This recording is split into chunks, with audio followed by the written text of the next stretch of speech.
안녕하세요. 햄릿입니다. 오늘은 더 배트맨의 모든 것을 준비해 보았습니다.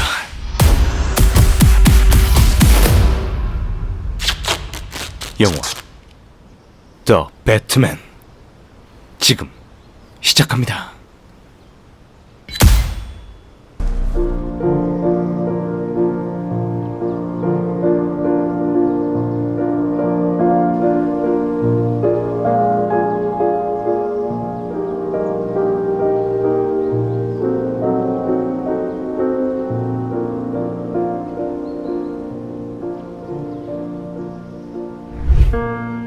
영화 더 배트맨은 고담시에서 일주일간 벌어진 사건 기록을 담아낸 작품입니다.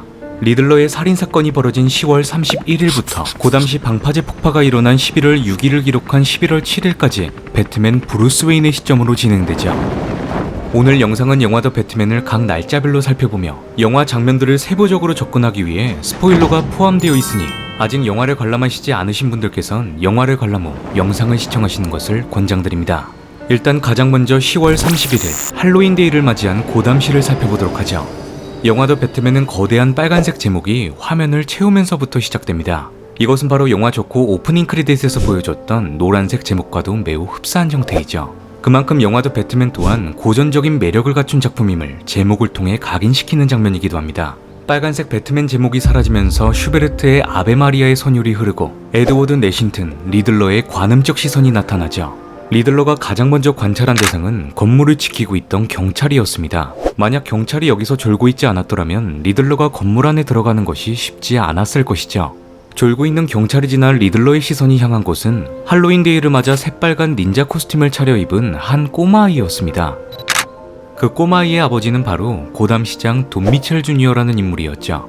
그는 마로니 가문의 마약 사업을 소탕한 이력으로 고담시장 사선에 오른 인물이었습니다. 돈 미첼 주니어는 고담시장 5선째 출마하게 되지만 28살의 나이로 엄청난 지지율을 얻고 있는 벨라 레알이란 시장 후보에게 서서히 밀리는 상황이었죠. 벨라 레알과 최종 토론을 진행했던 방송을 시청하고 있던 돈 미첼 주니어는 채광창으로 몰래 들어와 집안에 숨어있던 리들러에게 갑작스러운 공격을 받게 됩니다. 여기서 중요한 점이 있다면 리들러가 사용한 살해도구이죠.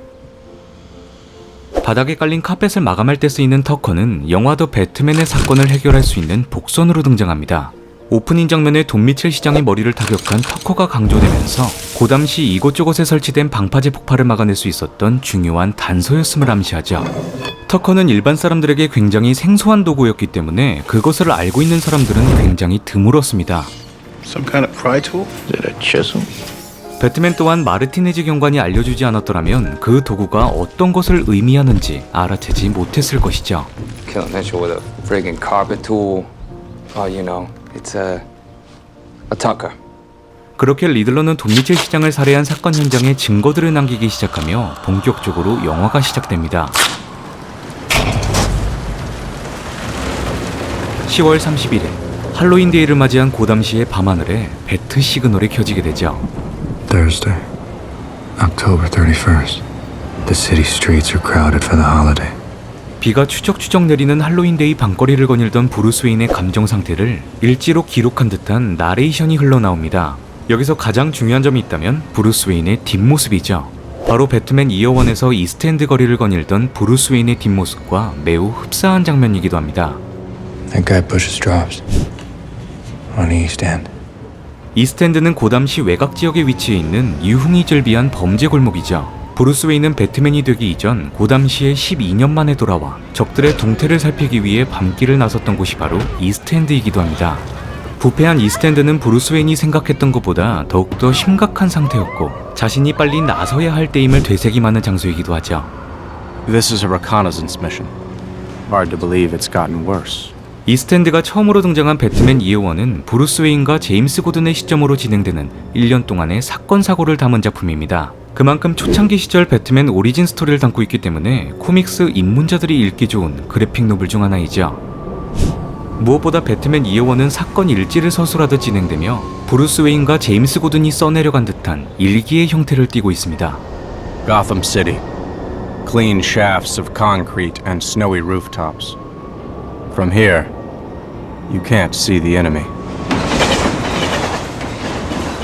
그날에 겪었던 사건들이 독백으로 표현되면서 각 인물들의 세세한 감정을 느낄 수 있죠. I've got a friend coming who might be able to help. Should be here any minute. 그렇기 때문에 영화도 배트맨에서 또한 브루스 웨인이 사건 일지를 쓰는 모습이 연출되면서 배트맨 이어 1에 큰 영감을 받았다는 것을 알 수 있었습니다. 무엇보다 영화도 배트맨에서 가장 흥미로웠던 점이 있다면 브루스 웨인이 가방 속에 휴트를 휴대하고 다닌다는 것이죠. 드라마 타이탄즈에서 또한 배트맨의 사이드킥 로빈이 보안이 철저한 가방 속에 휴트를 휴대하고 있음이 연출되기도 합니다. Why do you even want to be Robin? Batman needs Robin.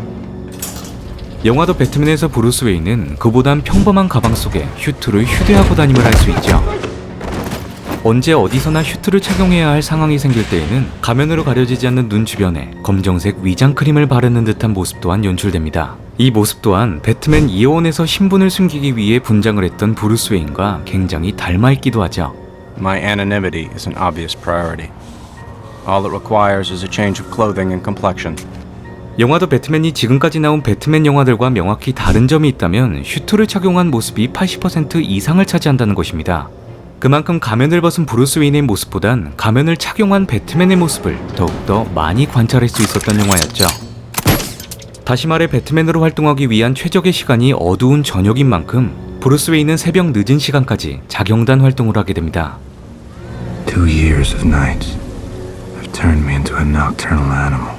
제가 영화를 보면서 발견한 것 중 가장 흥미로웠던 이스터에그가 있었다면 바로 슈퍼맨의 상징인 빨간 망토가 포착되었다는 것이죠. 할로윈데이 코스튬으로 슈퍼맨 복장을 착용한 이 남성은 원더우먼 코스튬을 입은 여성과 함께 영화도 배트맨 촬영장에서 파파라치 컷을 통해 유출되었던 적이 있었습니다. 영화도 배트맨을 연출한 맷 리브스 감독은 가능한 한 모든 캐릭터들을 현실에 가깝게 구현하려 했죠. It's okay, baby. 그는 슈퍼맨이란 캐릭터가 영화도 배트맨 세계관에 함께할 수 있다는 것이 불가능하지 않다고 언급했지만 현재 시점에선 고담시에 대한 이야기에 집중하고 싶다고 밝혔습니다. 그리고 만약 슈퍼맨이란 환상적인 캐릭터가 영화도 배트맨 세계관에 나타난다면 가능한 한 사실적으로 접근하게 될 것이라고 언급했죠. We have a signal now for when I'm needed. It's not just a call. It's a warning. 배트 시그널은 영화 속에서 배트맨이 차마 잡아내지 못한 범죄자들에게 심리적 공포감을 주는 장치로 활용되었습니다. 그 상징적인 장면은 두 범죄자의 시선을 통해 연출되죠. 첫 번째 범죄자는 바로 드롭스 가면을 쓰고 식품 매장에서 돈을 요구했던 남자였습니다. Come on! Give me the money! Let's go! 여기서 가장 중요한 점이 있다면 드롭스 가면을 쓴 강도의 의상이죠. 마로니 패밀리가 고담시에 유통하고 있던 마약은 마치 알사탕처럼 포장되어 판매되고 있었습니다. 돈 미첼 주니어가 고담 시장으로 당선될 수 있었던 결정적인 이유가 있다면 마로니 가문의 마약 사업을 완전히 소탕했기 때문이었죠. Here you go. Hey. Gotham is the city of opportunity. 원작 속의 마로니 가문은 작은 레스토랑을 운영하고 있었습니다. 이곳은 그저 평범한 레스토랑처럼 보이지만 온갖 범죄 뒷거래가 이루어지고 있는 비밀 공간이 존재하기도 하죠.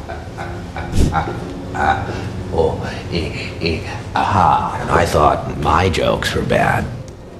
영화 다크나이트에서 갱단들과 조커의 첫 대화가 이루어진 접선 장소가 바로 살베르토 마로니의 레스토랑 주방이었습니다.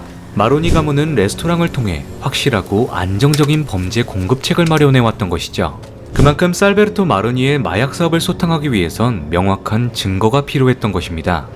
You sure you want to embarrass me in front of my friends, Lieutenant? They're coming too.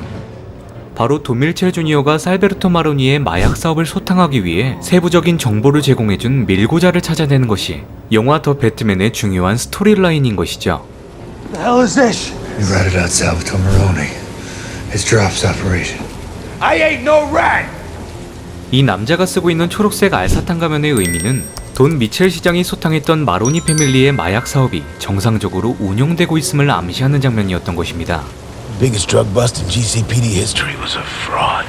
그리고 드롭스 가면을 쓴 남자는 영화 굿타임에서 로버트 패티슨이 착용했던 주황색 점퍼와 회색 후드를 착용하고 있었죠. 맨 리브스 감독은 영화 굿타임에서 로버트 패티슨의 연기력을 인상 깊게 보았고 캐스팅을 염두하여 영화 더 배트맨 각본을 써내려갔음을 밝혔습니다. 영화 속에 등장하는 식품 매장의 상호명 또한 굿타임으로 설정하게 되죠. 두 번째 범죄자는 고담은행의 하얀색 라카로 브로크라는 파상 글귀를 남긴 집단이었습니다. 영화 굿타임에서 로버트 패티슨이 연기한 코닌 리카스가 행했던 범죄가 바로 은행 강도였죠. 이처럼 영화 더 배트맨 오프닝에 등장한 두 범죄자는 영화 굿타임에서 로버트 패티슨이 연기했었던 범죄자의 모습과 매우 흡사하게 연출한 재미있는 이스터에그였던 것입니다. 두 범죄자들은 모두 하늘에 떠있는 배트 시그널을 보고 두려움을 떨게 되죠. 배트맨이란 존재에 대해 범죄자들이 어떤 감정을 느끼고 있는지 아주 명확하게 파악할 수 있었던 장면이었습니다. Fear is a tool. 수많은 범죄가 일어나고 있는 고담시에서 배트 시그널 하나의 역할이 얼마나 중요한 것인지 또한 알 수 있었죠. 그날 배트맨이 막아낸 범죄자들은 편의점 강도도 은행 강도도 아닌 할로윈데이 해골 분장을 한 갱단이었습니다. 그들은 휴대폰 카메라를 통해 사람들을 괴롭히는 영상을 찍어 소셜미디어에 유포하는 집단이었죠. 여기서 가장 중요한 점이 있다면 해골 분장을 한 갱단에 대한 흥미로운 이스터에그입니다. 그들은 사실 이전 배트맨 영화에서 로빈 딕 그레이슨과 싸웠었던 이력이 있는 갱단이었죠. 바로 조엘 슈마워 감독의 배트맨 포에버였습니다. Who the hell are you? The hell are you supposed to be? I'm vengeance. 자신을 복수라고 소개한 브루스 웨인의 위험한 발언은 영화 더 배트맨 결말에 초석을 마련하게 되죠. I'm vengeance. 나는 복수다라는 대사는 배트맨 더 애니메이션 시리즈에 등장하는 명대사이기도 합니다. I am vengeance. I am the night. I am Batman. 스케어크로우가 살포한 공포가스에 중독된 배트맨이 자신이 가진 공포를 극복하기 위해 내뱉는 대사이기도 하죠. 여기서 또 중요한 장면 하나가 있다면 해골 분장을 한 갱단 중 한 명을 배트맨 손에 달린 테이저건으로 감전시키는 장면이었습니다. 영화 더 배트맨에서 표현된 슈트가 막강한 방탄력과 고압 전류에도 끄떡없다는 것을 보여주는 장면이기도 하죠.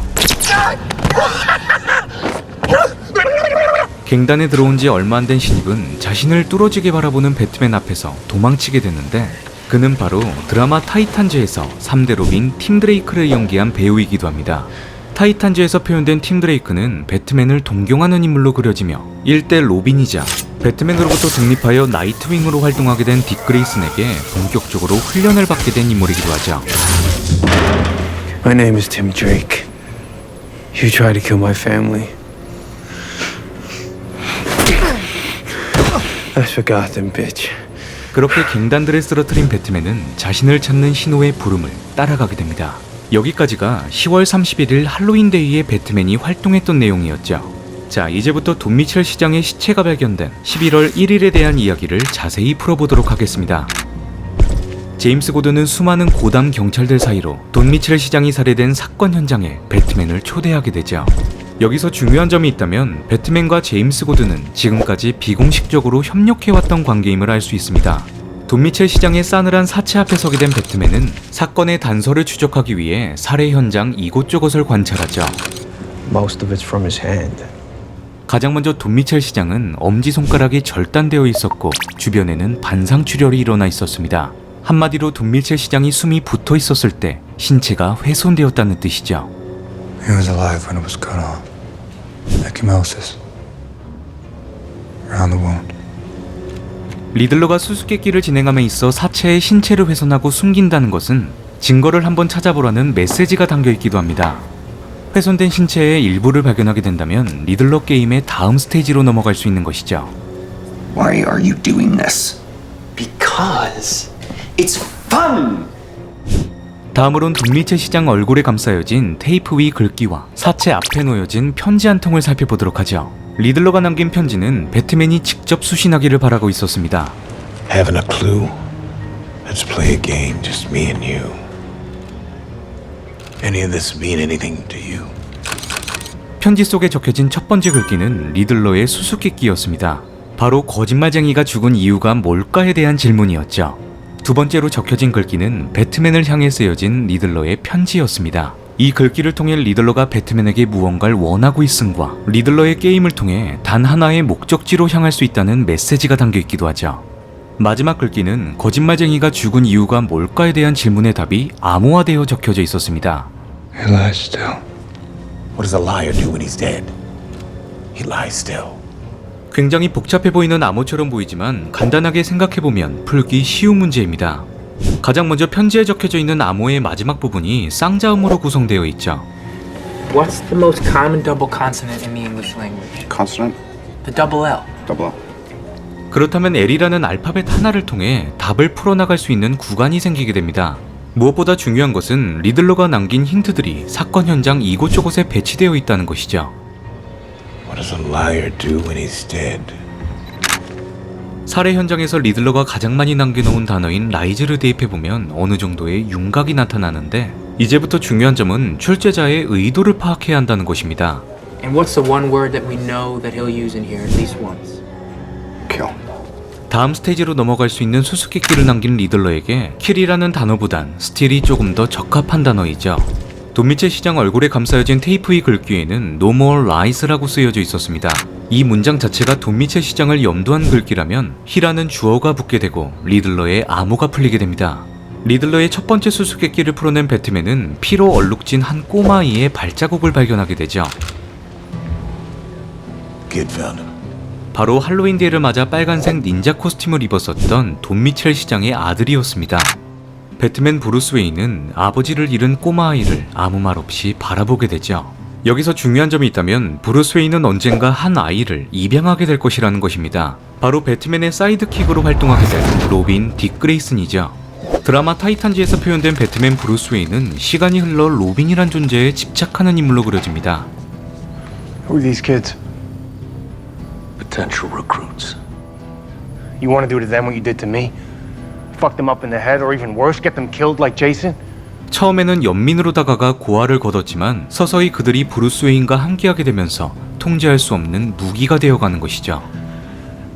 You want to be Robin again? You're just as bad as the Joker. You and he have been poisoning this city together. 영화 더 배트맨에서 브루스 웨인을 연기한 로버트 패티슨은 속편에 로빈이 등장한다면 13살이 되어야 한다고 언급했습니다. 맨 리브스 감독과 로버트 패티슨은 2대 로빈의 죽음을 다룬 데스 인 더 패밀리를 영화 더 배트맨 속편에서 풀어보고 싶다고 했었죠. 만약 배트맨 데스 인 더 패밀리가 영화화된다면 로빈 제이슨 토드의 부활을 담아낸 언더 더 레드 후드의 단단한 초석이 될 작품이 될 것이라 해석해볼 수 있을 것 같습니다. 10월 1일에 동의특위 시작하고 고담 경찰청장 세비지의 연설이 시작되죠. And I lost a friend, and I will not rest until this killer is found. 브루스 웨인은 2년 동안 배트맨으로 활동하면서 큰 회의감에 빠지고 있었습니다. I wish I could say I'm making a difference. 뽑아도 계속해서 자라나는 잡초처럼 고담시의 범죄율은 드높아져만 갔죠. 사실 배트맨은 탐정 캐릭터로 유명하지만 브루스 웨인은 사건을 수사하는 탐정이 되고 싶어 하진 않았습니다. I never thought the Batman was going to have to be a detective. I thought this would be about sweeping criminals off the street, maybe scaring them straight. 그만큼 영화 더 배트맨에서 또한 자경단 생활에 대한 회의감에 빠졌음에도 불구하고 본능적으로 사건에 집착하는 브루스 웨인을 담아내게 되죠. Sometimes in the morning, I have to force myself to remember. 브루스 웨인은 배트케이브로 돌아오자마자 웨인테크 기술력으로 만들어진 카메라 렌즈를 통해 그날에 있었던 중요한 사건들을 다시 한번 되뇌이게 됩니다. 이러한 웨인테크 기술력을 만들어낼 수 있는 사람은 단 한 명뿐이죠. What is it today? Today's space jumping. 영화 더 배트맨에서 루시우스 폭스가 존재하는지 명확하지 않지만 브루스 웨인은 언제나 자회사에서 만들어진 웨인테크 기술력을 통해 자경단 활동에서 유용하게 쓰일 프로토타입 제품을 가장 먼저 사용하는 인물이기도 합니다. This just in. Batman used a new device that tracked him by his smell. What a crazy coincidence! Batman came up with his own Jack Alert. I wish we worked for Batman. Maybe someday we will. 영화 더 배트맨에서 개인적으로 마음에 들었던 캐릭터가 있었다면 바로 알프레드 페니워스였습니다. You're becoming quite a celebrity. Have a shower. 우리가 알고 있는 집사 알프레드는 브루스 웨인을 부르는 명칭이 존재하죠. Master Wayne? Master Wayne? 흥미롭게도 영화 더 배트맨의 알프레드는 브루스 웨인에게 경칭을 하지 않습니다. 영화 더 배트맨에서 알프레드가 단 한 번 브루스 웨인의 이름을 부르는 장면이 있죠. I know you always blamed yourself. You were only a boy, Bruce.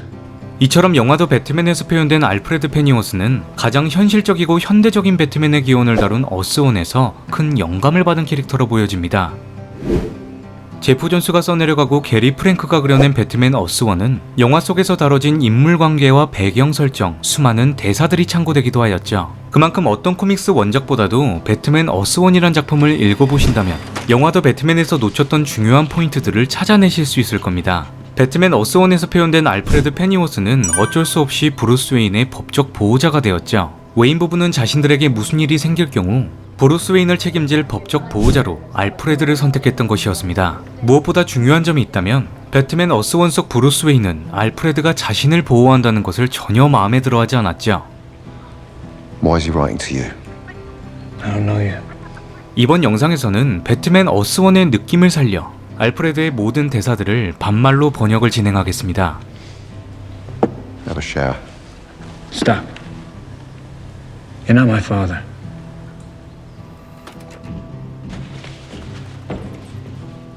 알프레드는 리들러가 사건 현장에 남긴 암호 편지를 풀어내기 위해 힐, 라이스, 스틸 철자들에 대입해보고 있었죠. He lies still is only a partial key. 여기서 중요한 점이 있다면 바로 회계사라는 존재입니다. 영화 속에서 회계사란 단어가 언급되는 건 딱 2번뿐이죠. Our accounting friends at Wayne Enterprises are coming for breakfast. Here. It won't be long before you've nothing I don't left. care about that. 웨인 기업의 회계사들이 아침 식사를 위해 찾아온다는 이야기와 리들러의 정체가 밝혀지면서 그가 KTMJ 방송국에서 회계 업무를 담당하고 있었다는 것이었습니다. Edward Nashton works at KTMJ. Accountant. 눈치가 빠르신 분들은 알아채셨겠지만 웨인 타워에 방문했던 회계사 중 한 명이 바로 KTMJ 방송국 회계사 리들러일 수도 있다는 것이죠. 브루스 웨인이 사교에 조금 더 신경을 썼었더라면 리들러란 인물에게 조금 더 가까이 접근했을 수 있었다는 것입니다. What if this is the whole key? You know what the symbols we don't have letters for? 배트케이브로 내려온 브루스와 알프레드는 방대하게 적혀져 있는 암호들을 풀어내는 것보다 암호화된 힐, 라이스, 스틸 철자들만 남기고 모두 삭제시켜버리게 되죠. 방대한 양의 암호화된 편지 속에서 힐, 라이스, 스틸만 남기게 되자 드라이브라는 글자가 나타나게 됩니다. 만약 편지 속에 적혀져 있던 암호를 풀어내지 못했더라면 리들러 게임의 다음 스테이지로 넘어갈 수 없었던 것이죠. 그날 저녁 배트맨과 제임스 고든 경위는 돈 미첼 시장의 전용 주차장으로 향하게 됩니다. 그곳에서 배트맨은 피가 묻어있는 가위를 발견하게 되고 돈 미첼 시장의 엄지손가락과 USB 또한 찾아내게 되죠. 바로 USB는 돈 미첼 시장의 지문 인식을 통해서만 열어낼 수 있었습니다. Thumb drive. USB 안에 들어있는 사진들은 매우 충격적인 정보가 들어있었죠. Who is she? No idea. So much for family values.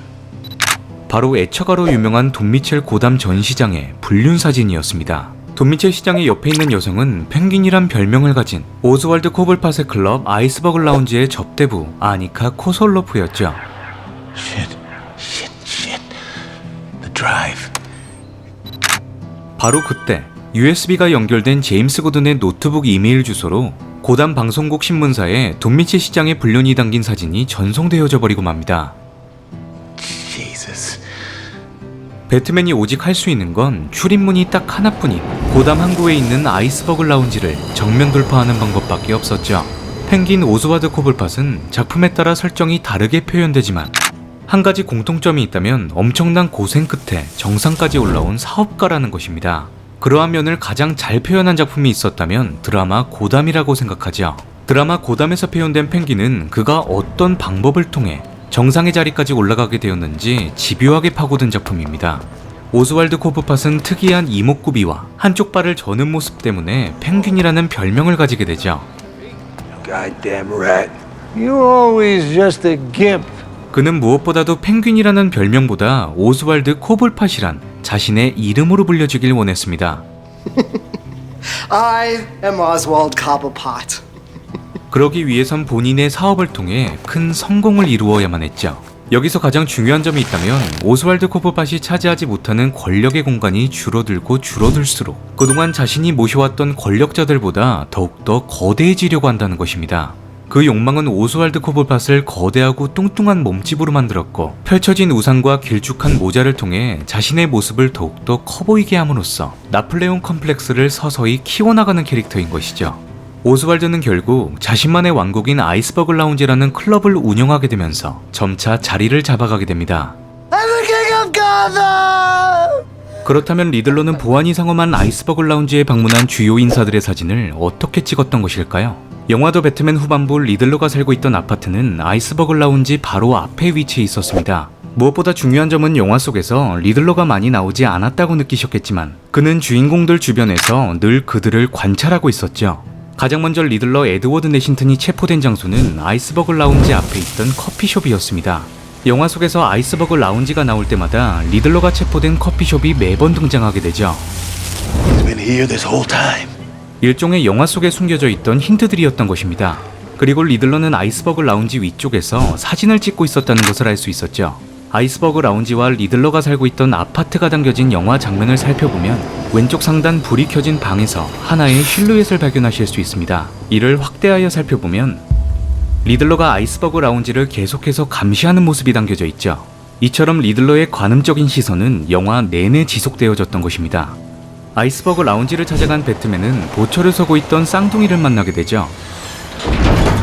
What's the problem? Says he wants to see the penguin. Penguin. 영화 속에서 쌍둥이들은 다른 형태의 브루스 웨인을 3번 마주치게 되는데, 첫 번째는 배트맨으로서, No, I am. 두 번째는 브루스 웨인으로, See? 세 번째는 자경단으로였습니다. 회원제로 입장이 가능한 아이스버그 라운지인 만큼 쌍둥이들에게 암호를 대야만 했던 것이죠. We're closed. Yeah, we're the private party. 만약 수가 틀리게 된다면 무력으로 입장하는 수밖에 없지만 말입니다. Who's riding a dress now, huh, bitch? 막무가내로 아이스버그 라운지에 들어간 배트맨은 클럽 안의 보디가드들에게 저지를 당하게 되는데,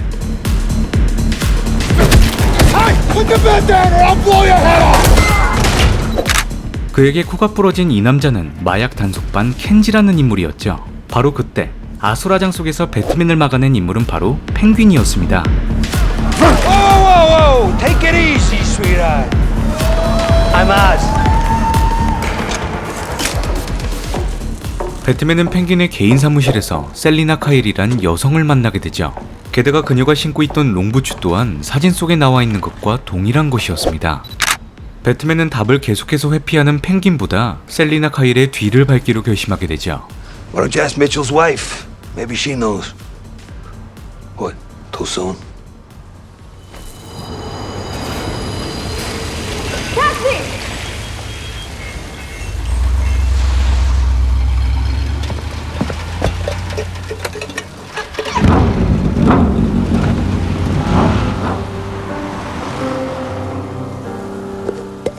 셀리나가 집에 도착하자 사진 속의 여자 아니카 코슬로프가 돈 미첼 시장의 불륜 사진을 보도하고 있는 뉴스를 시청하고 있었습니다.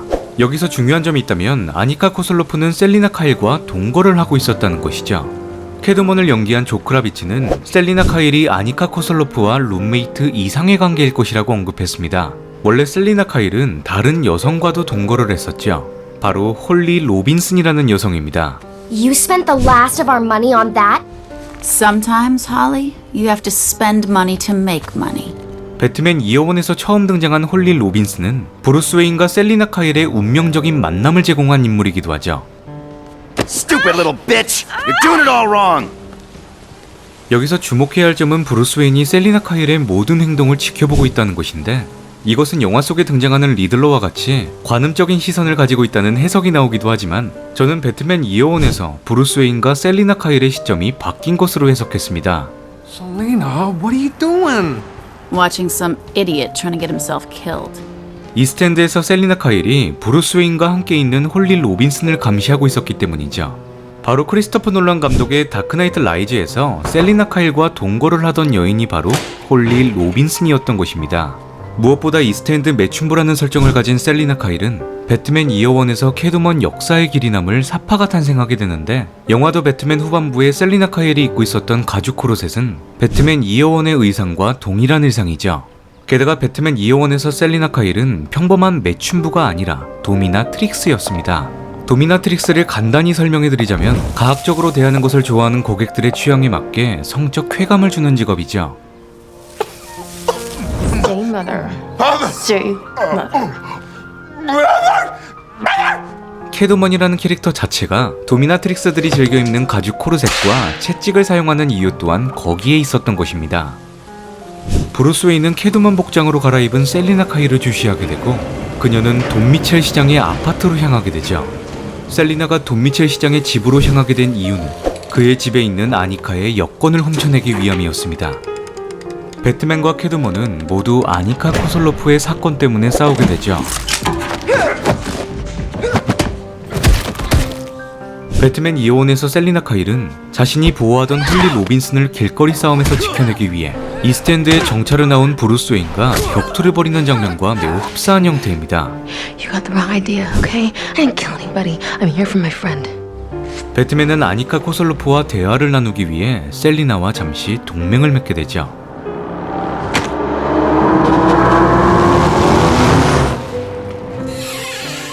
그곳은 이미 쑥대밭이 되어 있었고 설상가상 셀리나의 휴대폰 또한 사라진 상태였습니다. Took my phone.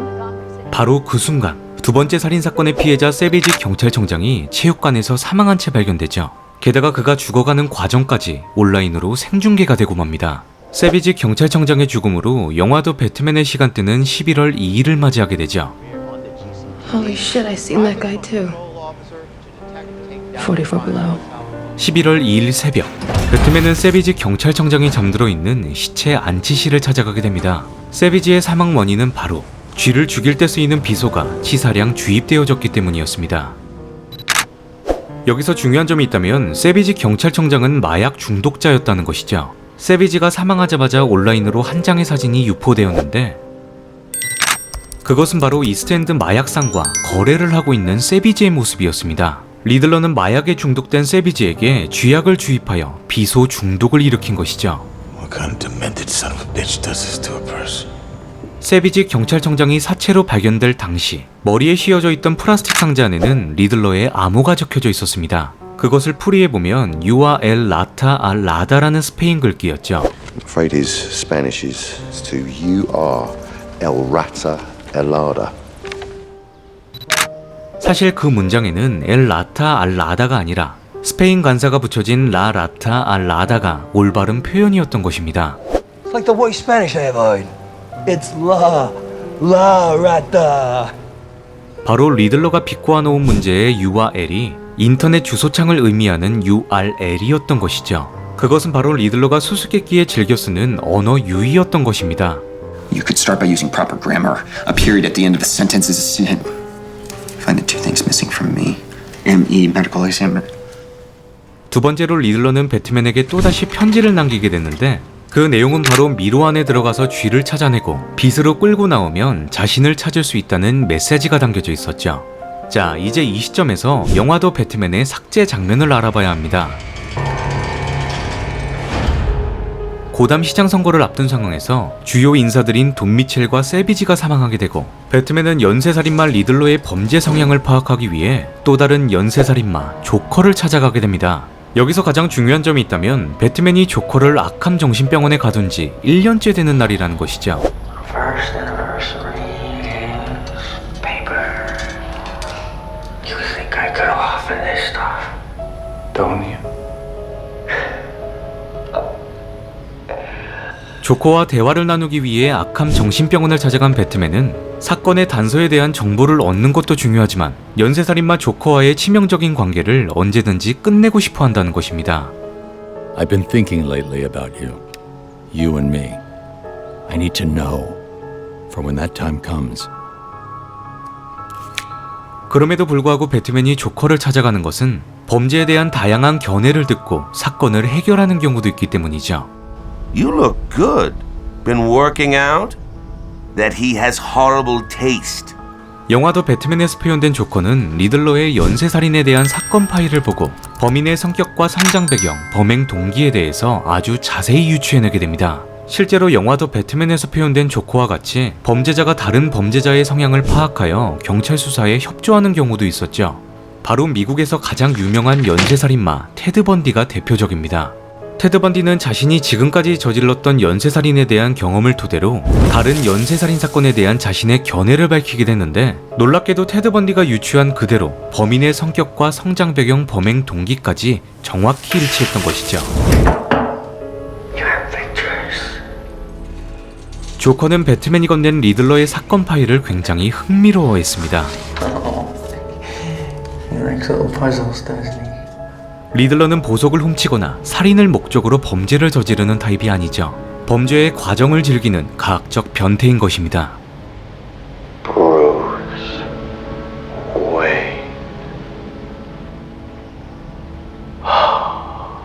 자아도취적 성향이 있는 리들러는 연쇄살인마 조디악처럼 범죄 현장에 언제나 단서와 메시지를 남기려고 하죠. 이러한 성향을 가지고 있는 범죄자일수록 공권력 앞에서 비웃길 좋아하며 자신이 저지른 범죄를 세상에 알리고자 한다는 것입니다. I'm giving you a chance. No one ever gave me a chance. 게다가 자신이 사람들을 살해해왔던 것들이 마치 정의를 구현했다는 듯 정당함까지 부여하기도 하죠. So meticulous. Like you've been planning this his whole life. 조커는 리들러가 자아도취적 성향을 가지고 있다는 것을 집착적으로 만들어낸 수수께끼를 통해 정확히 파악하게 됩니다. He's a nobody. Wants to be somebody. I've been invisible my whole life. I guess I won't be anymore, will I? 영화 더 배트맨의 삭제 장면 속에서 조커가 유추해낸 리들러의 범죄 성향은 모두 일치하게 되죠. Maybe he's a fan of yours? 하지만 배트맨은 조커의 견해를 받아들이지 않았습니다. 만약 배트맨이 조커의 예리한 조언들을 조금이라도 신경을 썼었더라면 리들러라는 인물을 더욱더 빨리 잡아낼 수 있었을 테니 말이죠.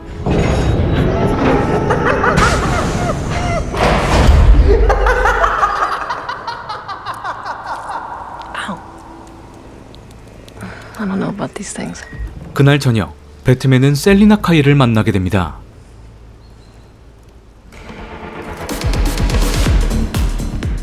웨인테크 카메라 렌즈를 착용한 셀리나 카일은 아이스버그 라운지 안에 있는 비밀 클럽 44 빌로우에 들어가게 되죠.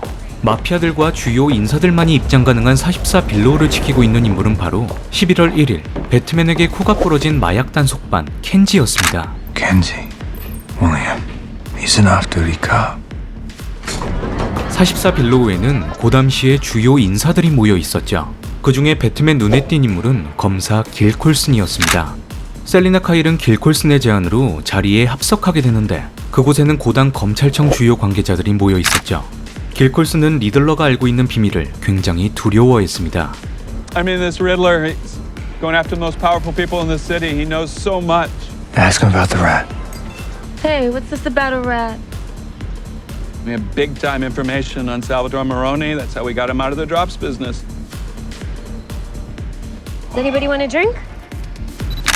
게다가 길 콜슨의 접대부 칼리는 아니카의 실종 사실 또한 알고 있었죠. 칼리를 따라간 셀리나 카일은 고담을 좌지우지하고 있는 마피아 카마인 팔코네를 만나게 됩니다. 카마인 팔코네는 로마인이라는 별명을 가진 마피아 두목이었죠. 1987년 배트맨 이어원에서 처음 등장한 카마인 팔코네는 영화 대부의 돈 피터 콜레오네의 영감을 받아 탄생된 캐릭터입니다. 카마인 팔코네가 배트맨 세계관에 정식적으로 합류하게 되면서 누아르한 매력이 더욱더 커지게 되죠. 그만큼 배트맨 이어원에서 고담을 꽉 쥐고 있는 마피아로 활약한 카마인 팔코네는 그 후속편인 롱 할로윈에서도 큰 활약을 하게 됩니다. He believed the man could bring order to a world of chaos. And you, Bruce? I believe in Gotham City.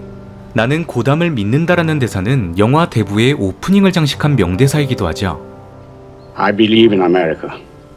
America has made my fortune. 이 대사는 추후 배트맨과 관련된 작품들에 큰 영향을 주게 되고 주로 사람들의 신뢰를 얻기 위한 선거 슬로건으로 많이 쓰여졌습니다.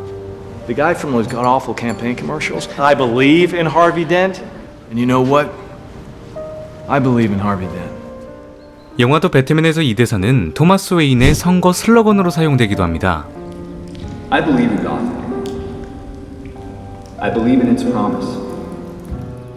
게다가 영화 후반부에는 새로운 미래로 나아갈 것을 약속한 벨라 레알 고담 시장의 연설문으로 쓰여지기도 하죠. In our elected officials, in each other.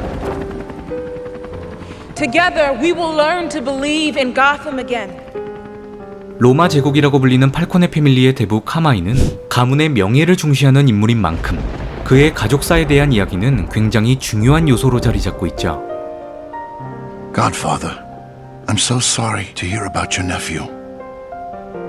팔코네 가문은 고담 시내에서 막강한 영향력을 가지고 있었고 웨인 가문과도 두터운 관계를 유지하게 됩니다. 이를 질투하고 시기하던 존재가 있었으니 바로 고담시 마피아의 영원한 2인자 마로니 가문이었죠. Sal Maroni on my yacht. Keep your enemies close and a loaded gun closer. 팔코네 가문과 마로니 가문은 로미오와 줄리엣의 몬테규와 캐퓰리처럼 오랜 시간 앙숙 관계로 다퉈왔습니다. 두 가문 사이에서 총격전이 다분히 일어났기 때문에 카마인 팔코네는 심각한 총상을 입었던 적이 있었죠. I got shot in the chest. Right here. I was 8 when Dr. Thomas Wayne pulled Luigi Maroni's bullets out of Falcone's chest. 의사였던 브루스 웨인의 아버지 토마스 웨인은 총상을 입은 카마인 팔코네의 목숨을 살려내기도 합니다. He's stable, but I don't want to move him yet. You saw the whole thing. Up on the stairs looking down. 그렇게 웨인 가문에게 목숨을 빚진 팔코네 가문은 병원을 공동 설립할 정도로 두터운 관계를 유지하게 되죠. 이때가 바로 브루스 웨인과 카마인 팔코네가 처음으로 대화를 나눴던 때였습니다. Your pop saved my life. Guess that makes us family. 웨인 가문과 손잡은 팔코네 가문은 사업을 점점 확장해 나갔지만 작은 레스토랑을 운영해가던 마로니 가문의 입지는 서서히 떨어지게 되죠. 그만큼 팔코네 가문과 마로니 가문의 대립은 배트맨 이야기의 중요한 서사였던 것입니다. This war with Falcone, it's killing us, Pop. The only thing that ends war is peace. 이러한 두 가문의 대립을 다룬 작품이 바로 그 유명한 롱 할로윈이란 작품이죠. 롱 할로윈은 배트맨을 다룬 작품들에 수많은 영감을 주기도 하였습니다. 기념일마다 살인을 저지르는 홀리데이를 찾아내기 위한 추리극이 메인 스토리로 진행되며 그 과정 속에 고담시 마피아들의 부정부패를 탐구할 수 있는 명작 중의 명작인 것이죠. Don't be a stranger. 카마인 팔코네를 만나자 불안함을 느낀 셀리나 카일은 배트맨과의 동맹을 깨버리고 맙니다. No. No. 그렇게 11월 2일은 리들러의 세 번째 타겟, 검사 길 콜슨의 납치로 마무리가 되죠. 11월 3일 동이 트는 새벽, 제임스 고든은 배트맨의 부름으로 배트 시그널이 있는 폐쇄 건물로 향하게 됩니다. 여기서 중요한 점이 있다면 배트 시그널이 설치된 장소이죠. 이곳은 바로 토마스 웨인의 고담 시장 선거 공약이었던 재개발 지역이었습니다. 토마스 웨인은 당선과 무관하게 고담 재개발 기금으로 10억 달러를 기부하게 되는데 그가 갑작스럽게 사망하게 되면서 재개발 기부금 또한 어디론가 증발하게 되죠. 배트 시그널이 설치된 이 장소는 고담 재개발 프로젝트가 20년간 멈춰진 채 썩어가고 있었던 것입니다. You have a source. Spoke to the DA tonight. Coulson's dirty. 배트맨은 길 콜슨이 언급했던 마로니 사건의 밀고자가 그들이 찾아야 하는 쥐라는 사실을 제임스 고든에게 알리게 되죠. Who knows how many people it touches? Politicians, police. Jesus, this is a powder keg. 그날 오후 브루스 웨인은 리들러가 나타날 수도 있는 돈 미첼 시장의 장례식에 참석하게 됩니다. 쉽게 모습을 드러내지 않았던 브루스 웨인은 온갖 매스컴에 집중을 받게 되는데 여기서 중요한 점이 있다면 브루스 웨인이 타고 있는 클래식 차량입니다. 그는 1963년식 쉐보레 콜벳 스팅레어를 몰고 있었죠. 클래식한 머슬카와 오토바이를 수집하는 건 브루스 웨인의 유일한 취미이기도 합니다. Wow. Indian classic, fully restored. He only made like 100 of these. 101, actually. 브루스 웨인이 중요한 행사나 파티에 참석할 때 다양한 클래식 차량을 끌고 오는 것은 일종의 퍼포먼스이기도 하죠. 게다가 영화 더 배트맨 브루스 웨인의 클래식한 취향은 배트맨 활동에도 큰 영향을 주었고 1970년식 플리머스 바라쿠타 라인을 가진 클래식 머슬카를 방탄이 완비된 배트모빌로 개조하게 됩니다. 브루스 웨인은 돈 미첼 시장의 장례식장 어디에선가 모든 것을 지켜보고 있을 리들러를 찾기 위해 사방을 예의주시하게 되죠. Didn't help my daughter when she needed it. 브루스 웨인 옆에서 중얼중얼거리는 한 남자. He got what he deserved. 그의 이름을 알아낼 수 없지만 돈 미첼 시장의 죽음을 당연하던 역이었습니다. 브루스 웨인은 정체불명의 남자에게 시선이 가게 되죠. 바로 그때 장례식장 밖에서 비명소리가 들려오고 드디어 브루스 웨인은 리들러를 발견하게 됩니다.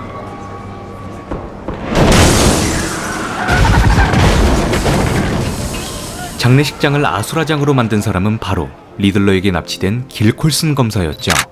길 콜슨 검사의 목에는 번호 자물쇠처럼 생긴 폭탄이 설치되어 있었고 오른손엔 테이프로 감겨진 휴대폰과 명치에는 배트맨을 향해 쓰여진 세 번째 편지가 붙여져 있었습니다. 브루스 웨인은 엉망이 된 돈 미첼 시장의 장례식에 배트맨 슈트를 입고 찾아오게 되죠. 리들러와 대화를 나누게 된 배트맨은 조커가 말했었던 흥미로운 단어를 듣게 됩니다. He's a nobody. Wants to be somebody. Who are you? Nobody. 리들러의 목소리에서는 배트맨을 향한 동경이 느껴졌고 그와 무언가를 함께 이루고 싶어 했죠. 게다가 배트맨과 리들러의 영상통화는 라이브로 생중계되고 있었고 모두가 지켜보고 있는 가운데 길 콜슨 검사를 향한 리들러의 재판이 시작됩니다. 리들러의 첫 번째 수수께끼는 나는 잔인하고 시적이며 눈을 멀게 함과 동시에 그것을 부정하면 자신의 폭력성을 찾을 수 있다는 난이도가 상당한 문제였죠. 출제자의 의도까지 파악해야 하는 까다로운 문제이지만 길 콜슨 검사가 지켜야 했던 무언가를 의미하는 것이었습니다. 그것은 바로 사망한 돈 미첼 시장과 세비지 경찰청장 길 콜슨 검사가 지켜야 했던 정의였죠. Justice? Justice! Riddle number 2. What is the price for your blind eye? 두 번째 문제는 바로 정의를 눈감아준 대가, 즉 길 콜슨이 수많은 사건을 덮어주면서 받은 뇌물을 의미하는 것이었습니다. How much? 10 grand? 10 G's a month. I get a monthly payment just not to prosecute certain case. Last riddle. 마지막 문제는 길 콜슨이 정의를 속여가면서까지 지키려 했던 쥐, 즉 마로니 사건의 밀고자의 이름을 대야만 했습니다.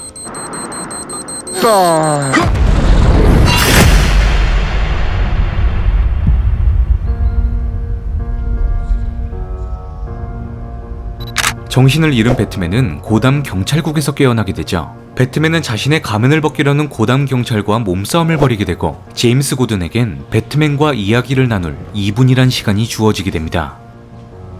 We gotta get you out of here. Who's the mustache with the broken nose?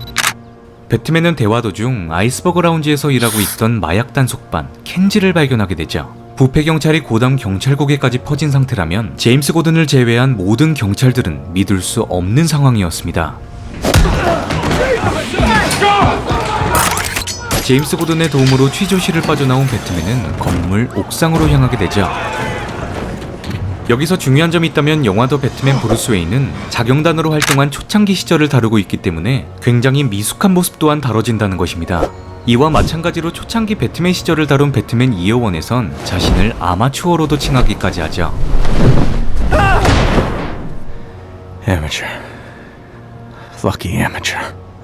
한마디로 완벽하지 않았던 배트맨의 이야기라는 것입니다. 배트맨은 고담 경찰국 옥상을 탈출하기 위해 자신의 망토를 윙슈트로 변환시키게 되는데 실제로도 망토를 윙슈트로 바꿀 수 있게 제작되어 영화도 배트맨 촬영이 진행되었죠. 윙슈트는 스카이다이빙이 발전된 형태이기 때문에 날고 있다기보단 엄청난 속도로 떨어진다는 표현이 맞을 것 같습니다. 속도가 굉장히 빠르기 때문에 어딘가에 부딪히게 된다면 엄청난 부상을 입거나 죽을 수도 있는 상황이죠. 윙슈트는 무조건 낙하산으로 착지해야 하지만 영화 더 배트맨에서는 그런 상황을 전혀 주지 않습니다.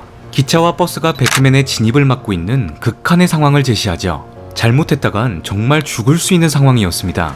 영화 더 배트맨에서 이 장면의 생동감을 담아내기 위해 착지 장면을 실제로 촬영하기도 하였죠.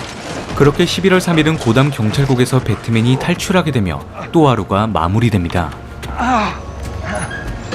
Could have at least pulled that punch, man. 11월 4일 저녁, 배트맨과 제임스 고든은 마약 단속반 켄지가 뒤를 봐주고 있는 밀고자가 아이스버그 라운지의 운영자 펭귄이라고 생각하게 되죠. Penguins got wings too. 그날 밤 켄지를 미행하게 된 배트맨과 제임스 고든은 고담 외곽 지역에 위치한 재활용 공장에 도착하게 됩니다. 그곳에는 마로니 패밀리의 마약이 정상적으로 유통되고 있는 거래 현장이었죠. Biggest drug bust in GCPD history was a fraud. 바로 그때 거래 현장에 돈을 훔치기 위해 나타난 셀리나 카일은 돈가방 속에서 아니카의 시체를 발견하게 됩니다.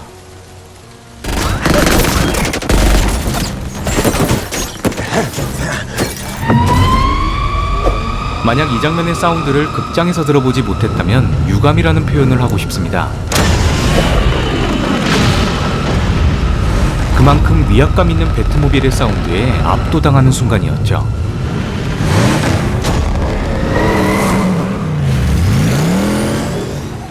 영화 더 배트맨에서 표현된 배트모빌은 범죄자들에게 공포감을 심어주기 위한 장치로 고전 작품에 향수를 재현했습니다. 바로 스티븐 킹 소설을 원작으로 하고 있는 크리스틴이라는 영화이죠. 영화 크리스틴은 영혼을 가진 자동차가 밤이 되면 사람을 죽이고 다닌다는 아주 간단한 내용을 담고 있습니다. 영화를 보고 있자면 크리스틴이 등장할 때마다 섬뜩한 공포감이 밀려올 때도 있죠. 영화 더 배트맨에서 배트모빌은 크리스틴에서 보여줬던 섬뜩한 공포감을 가져와 범죄자들을 공포에 떨게 만듭니다.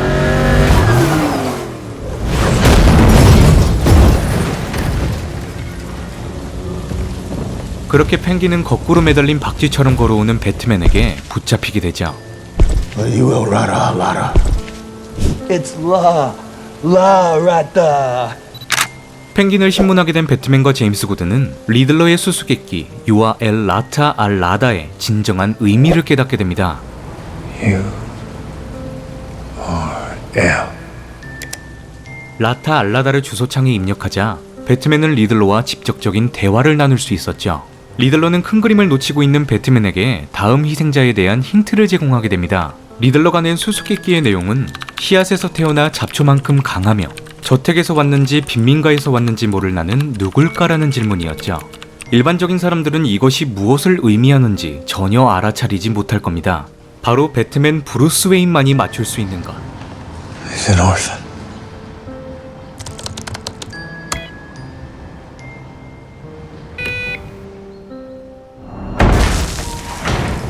웨인 부지 안에 있던 고아원은 웨인 타워가 건설되자마자 기증되어 버렸고 현재는 불타버린 상태로 누군가의 관리 없이 방치되어 있었죠.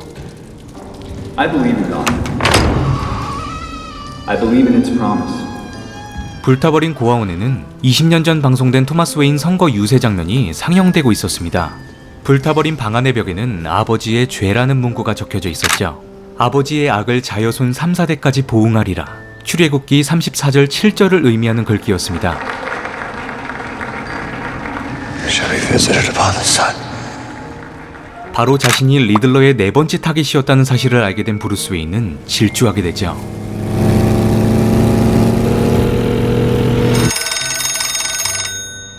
여기서 중요한 점이 있다면 배트맨 시리즈는 윌리엄 셰익스피어와 깊게 연결되어져 있습니다. 알프레드 페니워스 옆에 위치한 셰익스피어 동상은 역사적인 배트맨 시리즈의 흥미로운 이스터에그이죠. 1966년 TV 시리즈로 방영된 배트맨에서 셰익스피어 동상에 얼굴을 들면 배트케이브로 들어갈 수 있었습니다. 그렇게 11월 4일의 마지막은 알프레드가 리들러의 폭탄에 심각한 부상을 입으며 마무리되죠.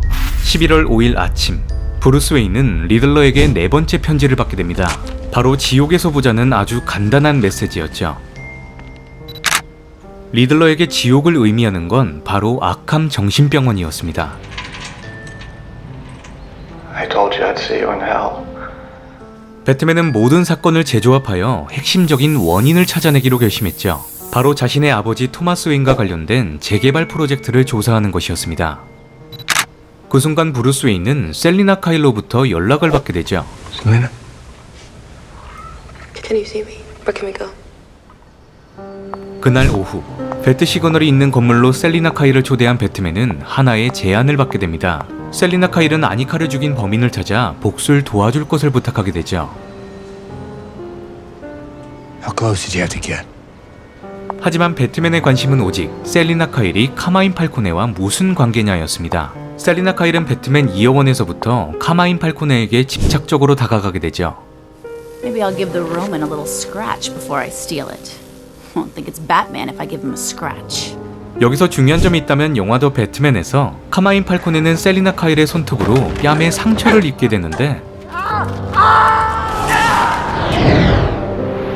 이는 바로 배트맨 이어원에서 처음으로 묘사된 장면이었습니다. 후속편인 롱할로윈에서 셀리나 카일이 남긴 뺨의 상처는 카마인 팔코네의 상징이 되기도 하죠. The Long Halloween. 이후 배트맨 다크 빅토리에서 셀리나 카일이 카마인 팔코네의 딸이었다는 사실이 밝혀지면서 그녀가 왜 이렇게 팔코네 패밀리에 집착했는지 오랜 기다림 끝에 알 수 있었습니다. Your father. Is there even such a thing as a normal family in this city? 셀리나 카일의 어머니였던 마리아 카일은 그녀가 7살이었을 때 목이 졸려 사망한 채 발견됐죠. sorry. 드라마 고담에서 표현된 마리아 카일은 셀리나에게 그렇게 좋은 엄마는 아니었습니다. 마리아 카일은 자신의 딸을 이용해 브루스 웨인의 돈을 얻으려 했을 뿐 셀리나 카일을 진심으로 사랑했는지는 묘사되지 않죠. I just wanted to come here and tell you that I love you. Who are you under there? 배트맨과 캐트먼의 키스 장면에서 중요한 점이 있다면 언제나 배트맨은 캐트먼에게 키스를 당한다는 것입니다. 그저 도미나트릭스 고양이가 원하는 대로 해야만 하는 것이죠. 이를 두고 미드 타이탄즈의 브루스 웨인은 셀리나 카일 같은 여자를 경고하기도 합니다. What goes on in your sessions is between you and her. The Ducati's gassed up. If this new girl likes cats, run. 브루스 웨인은 위험한 사람과 상황 속에 본능적으로 끌리고 있었던 것이죠. 배트케이브로 돌아온 브루스 웨인은 리들러가 폭로한 진실을 마주하게 됩니다. The Waynes and the Arkhams, Gotham's founding families. 배트맨 어스원에서 언급된 고담시 설립 배경은 웨인 가문과 아칸 가문의 협력으로 이루어지게 되었죠. 바로 웨인 가문이 수많은 자본을 투자하고 아칸 가문이 직접 도시를 건설했다는 역사였습니다. 그렇게 웨인 가문의 토마스 웨인과 아칸 가문의 마사 아캄의 자식이 바로 영화 더 배트맨의 브루스 웨인인 것이죠. 사실 우리가 영화나 드라마, 만화 속에서 흔하게 접했던 브루스 웨인의 어머니는 케인 가문의 마사 케인이었습니다. 바로 그녀는 브루스 웨인의 사촌이자 배트우먼 케이트 케인과 같은 가문이었죠. Bruce Wayne is Batman. 배트맨 어스원에서 아칸 가문은 아캄 정신병원을 설립한 뼈대 있는 집안이었습니다. 아칸 가문은 수많은 세대에 걸쳐 비극적인 사고를 겪거나 정신질환을 알아왔다는 설정을 가지고 있죠. 이것이 바로 아캄 가문에게 내려진 오랜 저주인 것입니다.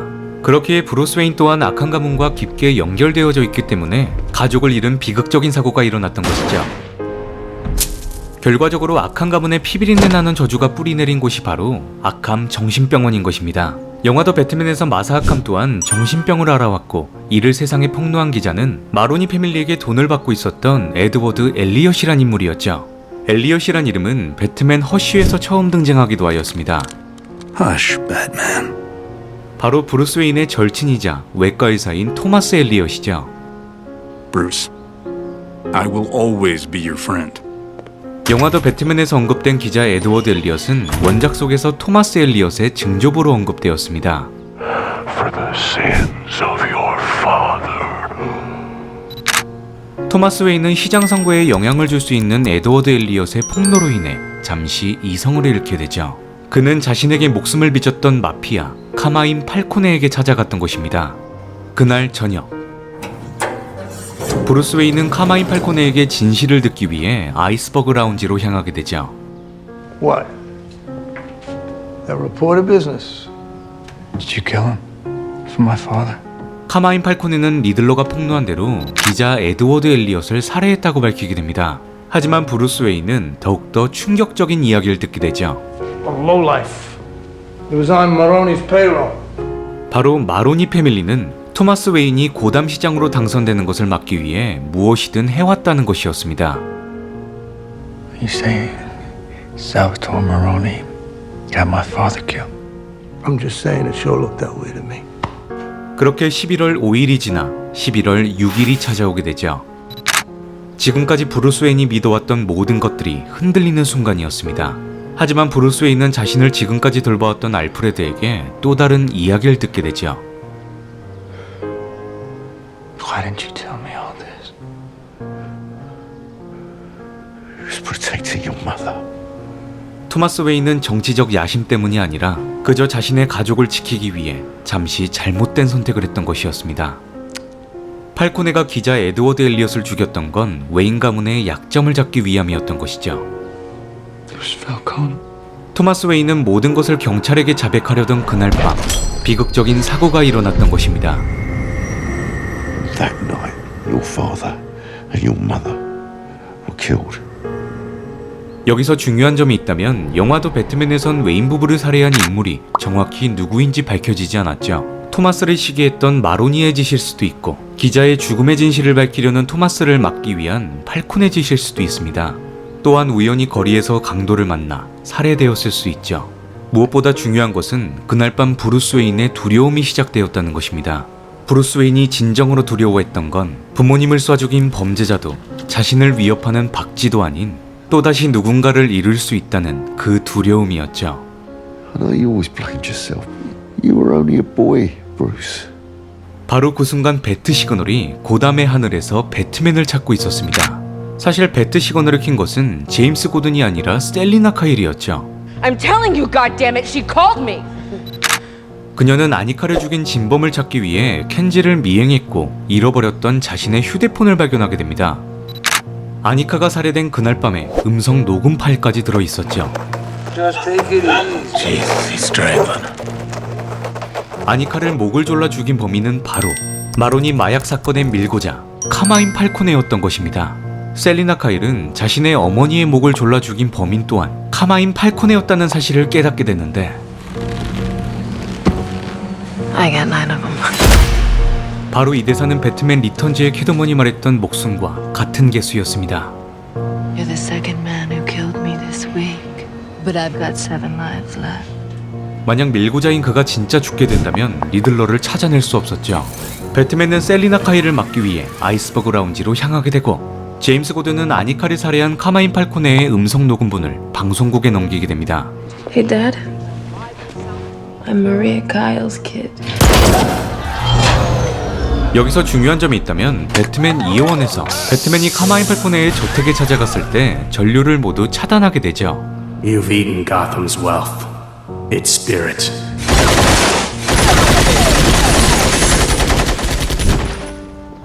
카마인 팔코네가 여성의 목을 조르는 것은 드라마 고담에서도 표현되었던 적이 있습니다. 조르고 있다기보단 거대한 몸집으로 누르고 있다는 게 맞죠. 배트맨은 셀리나 카일이 잘못된 선택을 하지 않게 설득하게 되고 밀고자 카마인 팔코네를 빛으로 끌고 나오게 됩니다. 바로 그때 카마인 팔코네는 리들러가 쏜 총에 맞게 되죠. 쥐를 빛으로 끌고 나오면 자신을 찾을 수 있다는 리들러의 편지가 들어맞는 순간이었습니다. 리들러는 아이스버그 라운지 바로 앞에 살며 그들을 계속해서 감시해왔던 것이죠. 범인은 바로 KTMJ 방송국 회계사 에드워드 내신튼이었습니다. 그가 폭로를 위해 준비한 방대한 자료들은 모두 방송국에서 가져온 것으로 추정되죠. 게다가 그의 집에는 라라타 알라다, 날개 달린 쥐, 즉 박쥐와 함께 배트맨을 향한 5번째 편지와 돈 미첼 시장의 머리를 타격했던 살해도구 터커가 들어있었습니다. 편지 속에는 자백이라는 아주 간단한 글귀가 쓰여져 있었죠. 자, 그렇다면 에드워드 내신트는 왜 이러한 범죄를 저질렀던 것일까요? 에드워드 내신트는 고아였습니다. 토마스 웨인의 죽음으로 고담 재개발이 취소되고 에드워드는 버려진 고아원에서 힘든 생활을 해야만 했죠. And every winter, one of the babies die because it's so cold. 반면 고아가 된 브루스 웨인은 웨인타워에서 풍족하게 살아가게 되고 그 모습을 본 에드워드 내신트는 불공평한 세상을 향해 복수를 다짐했던 것입니다. 그러던 와중 자신을 복수라고 칭하는 배트맨이 가면을 쓰고 범죄자들을 폭력으로 응징하고 있었고 그 모습에 영감을 받은 에드워드 내신트는 군용 안면 마스크를 착용한 채 리들러로 활동하게 된 것이었죠. 에드워드 내신트는 지금까지 모든 사건들을 배트맨과 함께 이루어냈다는 망상에 빠져 있었습니다. What do you want from me? But we got the rest of them, didn't we? 여기서 중요한 점이 있다면 리들러의 계획은 처음부터 섬세하게 다뤄졌습니다. 돈 미첼 시장의 머리를 타격한 터커는 카펫 마감 도구였죠. 배트맨은 터커 모양이 찍힌 돈 미첼 시장의 혈흔 자국에 대해 깊게 생각하지 못했던 것입니다. 카펫 아래에는 리들러의 진짜 계획이 숨겨져 있던 것이죠. 바로 선거 당일 방파제를 폭파하여 고담을 깊은 물속에 가두는 것이었습니다. 그렇게 되면 고담에 진짜 변화를 줄 수 있는 재개발이 시작되는 것이죠.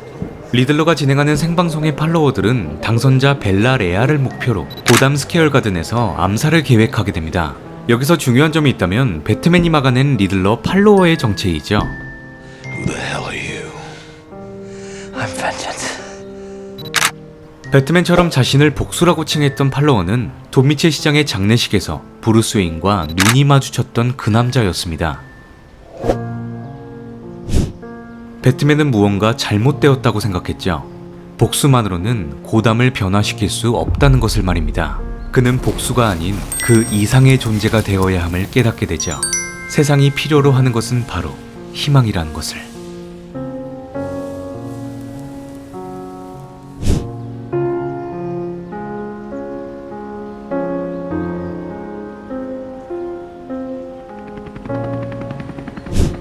마지막으로 중요한 점이 있다면 DC 코믹스 작품들의 엔딩에는 언제나 여명이 떠오릅니다.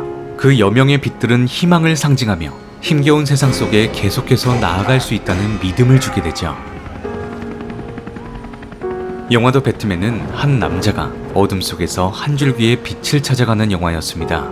복수가 아닌 사람들에게 희망의 존재가 되어야 함을 깨달은 배트맨. 이상 햄릿이었습니다.